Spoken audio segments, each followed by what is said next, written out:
Assalamualaikum warahmatullahi wabarakatuh dan salam sejahtera. Di sini kami ingin membentangkan Bandar Teknologi Hijau yang kami namakan Ungku of Lavender City. Saya Nur Aina Maisarah. Saya Nur Ihmaira Binti Arif. Saya Khalida binti Kadri. Dengan ini, izinkan saya teruskan pembentangan ini. Pembangunan yang terancang adalah sangat penting untuk memastikan kelestarian alam sekitar.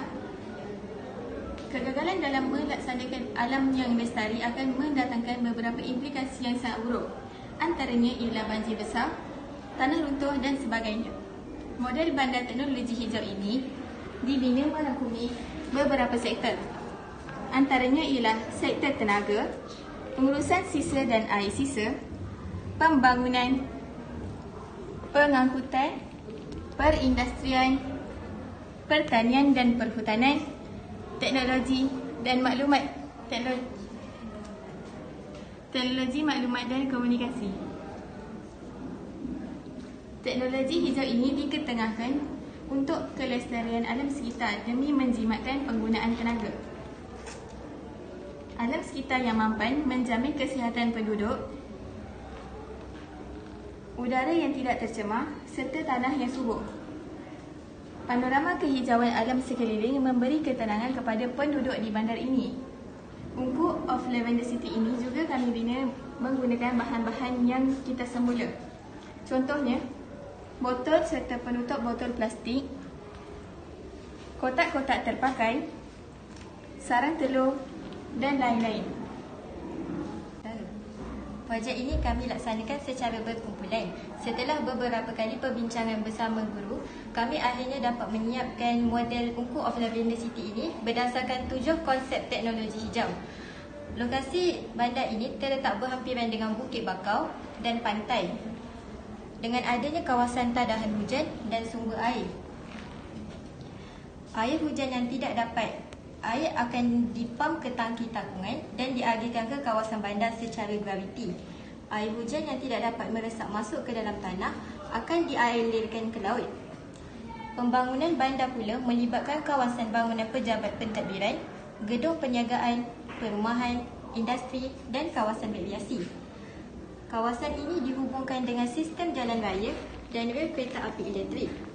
Rel kereta api elektrik ini diletakkan di bahagian atas untuk menjimatkan ruang tanah yang terhad. Kereta api ini tidak menggunakan petroleum sebagai bahan bakar. Sebaliknya, ia menggunakan tenaga elektrik dan tenaga solar untuk bergerak. Sistem jalan raya pula mempunyai laluan pejalan kaki dan basikal.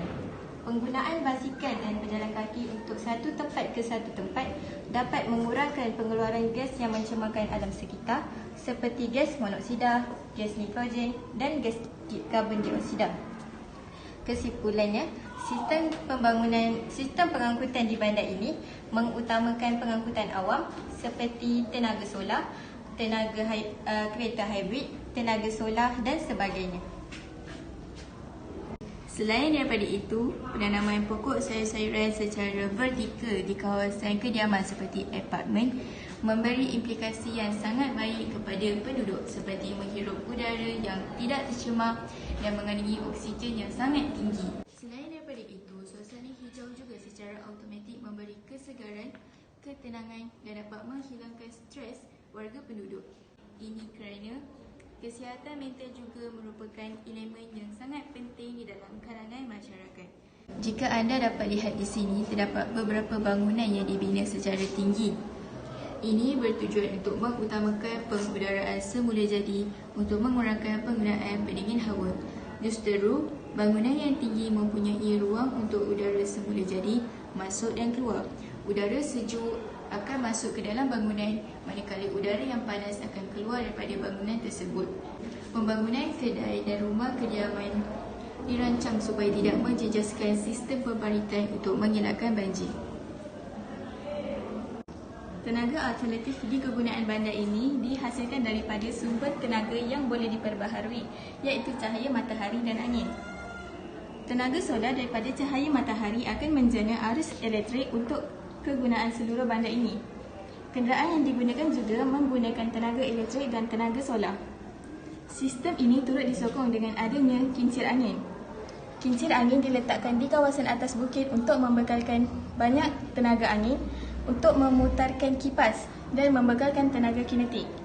Seterusnya, tenaga kinetik ini akan ditukarkan kepada tenaga elektrik. Selain itu, sisa-sisa sampah akan dilupuskan menggunakan konsep 3R, Reduce, Reuse and Recycle, iaitu pengurangan, penggunaan semula dan kitar semula. Setiap premis bangunan akan disediakan tong sampah 3R.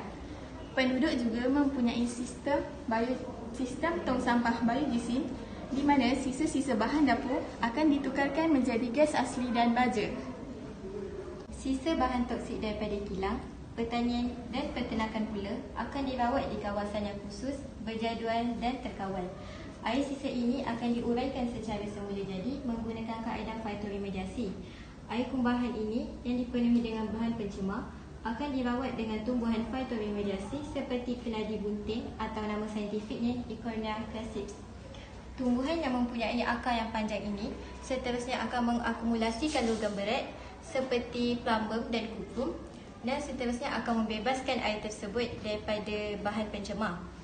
Selain itu, bandar ini juga menggunakan teknologi OES di mana hanya tong sampah yang penuh saja akan membunyikan siren di pusat pengumpulan sampah dan seterusnya akan memberi isyarat kepada lori sampah untuk mengutip sampah tersebut.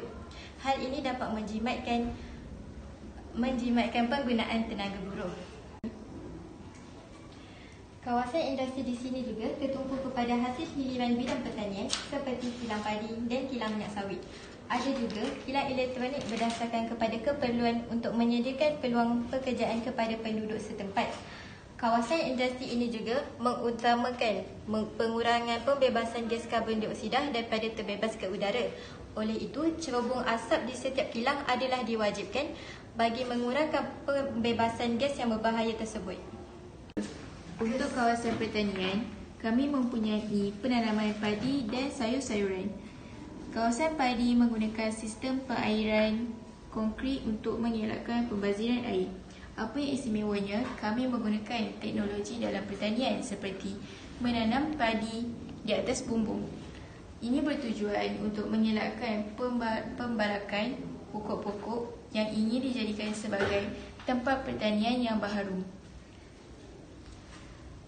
Sumber utama air ialah daripada sungai. Baja dan racun yang digunakan untuk padi dan sawit adalah sepenuhnya daripada baja dan racun organik. Baja dan racun organik ini adalah dihasilkan daripada sisa bahan dapur daripada penduduk setempat seperti kulit buah-buahan. Seiring revolusi 4.0, penduduk bandar Desa Adat Aziz juga tidak meninggalkan teknologi terkini. Sistem perhubungan menggunakan telefon pintar tanpa wayar. Telefon pintar yang digunakan juga tahan lama dan jika ia rosak akan dilupuskan secara khusus dan terkawal. Penggunaan telefon ini dihubungkan melalui menara telekomunikasi. Sisa-sisa terpakai daripada bahan teknologi ini akan memberikan kesan buruk kepada alam sekitar jika tidak diurus dengan baik. Bahan terpakai daripada teknologi ini seperti chip, iaitu sejenis logam akan digunakan untuk membuat perkakas seperti periuk, senduk dan aksesori perhiasan wanita. Chip atau logam ini akan dileburkan semula dan dibentukkan semula.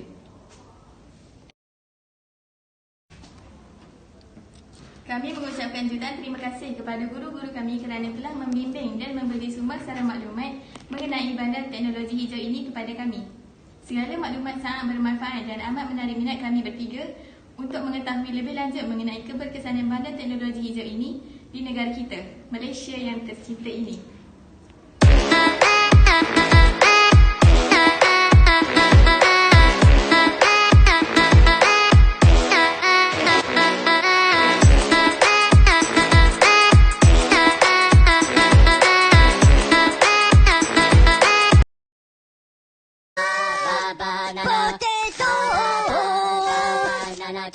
Potato, リカにマロマニカのチカババババナナ